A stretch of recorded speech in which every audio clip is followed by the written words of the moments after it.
Hello friends, मी रिहाज Marathi recipe चॅनलवरती मी आपलं स्वागत करत आहे. तर फ्रेंड्स, आज आपण व्हेज मंचुरियनची रेसिपी बनवणार आहोत. चला तर रेसिपीला सुरुवात करूया. सर्वात आधी मी 2 वाट्या बारीक चिरलेला कोबी घेतला. त्याच वाटीने अर्धा वाटी म्हणजे 2 गाजर किसून घेतले. 6 ते 7 लसणाच्या पाकळ्या किसून घेतल्या. अर्धा इंच आलं बारीक किसलेला. 1 छोटा चमचा लाल तिखट, 1 छोटा चमचा काश्मीरी लाल मिरची पावडर, हे ऑप्शनल आहे एकदम. अर्धा चमचा काळी मिरे पूड, खलबत्त्यात बारीक करून काळी मिरे घेतले. 1 छोटा चमचा मीठ, 6 चमचे मैदा घेतलाय, म्हणजे अर्ध्या वाटीपेक्षा थोडा जास्त आहे.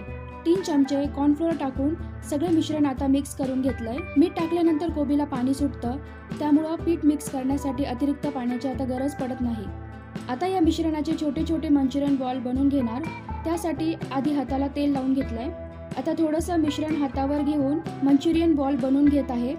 हे बघा, मिश्रण परफेक्ट असल्याने सहजपणे यांची बाइंडिंग होत आहे. आता हे फ्राय करण्यासाठी रेडी आहे. इथे फ्राय करण्यासाठी मी लोखंडी कढाई वापरत आहे. तेल गरम झालंय, त्यात आता एक एक मंचुरियन बॉल टाकून घेणार.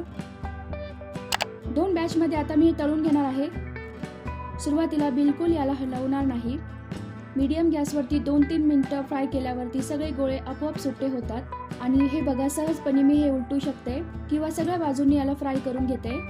5 मिनिटांनंतर फ्राय केलेले मंचुरियन बॉल्स काढून घेत आहे. दुसरी बॅच देखील आता तळून झाली आहे. सगळे फ्राय झाल्यानंतर आता ग्रेव्ही बनवून घेणार. त्यासाठी सर्वात आधी 2-3 चमचे तेल कढाईमध्ये गरम करून घेतलंय. त्यात 6 लसणाच्या पाकळ्या बारीक चिरून, अर्धा इंच म्हणजे थोडेसे अद्रक बारीक किसून टाकलंय. 2 मिरच्या बारीक चिरून फ्राय करते. यात आता आले लसणाची फोडणी महत्त्वाची असते, कारण ग्रेव्हीमध्ये त्याची टेस्ट उतरते. 10 ते 12 सेकंद फ्राय केल्यानंतर एक मीडियम साईजचा कांदा बारीक चिरून टाकते. 2 छोटे शिमला मिरची बारीक करून टाकते. कांदा जास्त ब्राऊन होऊ द्यायचा नाही. 2-3 मिनिटांनंतर कांदा आणि शिमला मिरची सॉफ्ट होतात.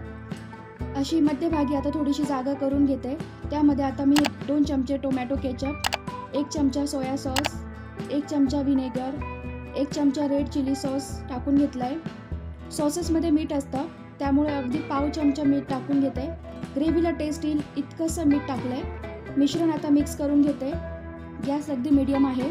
सगळं मिश्रण मिक्स करून झाल्यानंतर गॅस बारीक केलाय. यात आता कॉर्नफ्लोअर टाकणार आहे. त्यासाठी एका वाटीमध्ये 1 चमचा कॉर्नफ्लोअर घेऊन अर्धा वाटी पाणी टाकलंय. मिक्स करून हे पातळ मिश्रण आता या ग्रेव्हीमध्ये ॲड केलंय.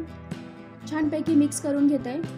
कॉर्नफ्लोअरच्या बॅटरमुळं ग्रेव्हीला चांगली थिकनेस येते. ग्रेव्ही जर तुम्हाला घट्ट पाहिजे नसेल तर पातळ देखील करू शकता. यात आता मी 1 वाटी पाणी ॲड केलंय, कारण कॉर्नफ्लोअर टाकल्यानंतर ग्रेव्ही घट्ट व्हायला सुरू होते. आता उकळी आल्यावरती मंचुरियन बॉल टाकून घेते, जे आपण आता फ्राय करून ठेवले होते. व्यवस्थितपणे ग्रेव्हीमध्ये सगळे मंचुरियन कोट करून घ्यायचे. ही प्रोसेस करताना गॅस कमी ठेवलाय. 1 मिनिटभर मीडियम गॅसवरती ठेवल्यानंतर मस्तपैकी उकळी आलेली दिसते आणि चवदार असे मंचुरियन तयार झाले. वरून कांद्याची पात बारीक करून तुम्ही टाकू शकता. आता मी इथे गरमागरम मंचुरियन सर्व करून घेते.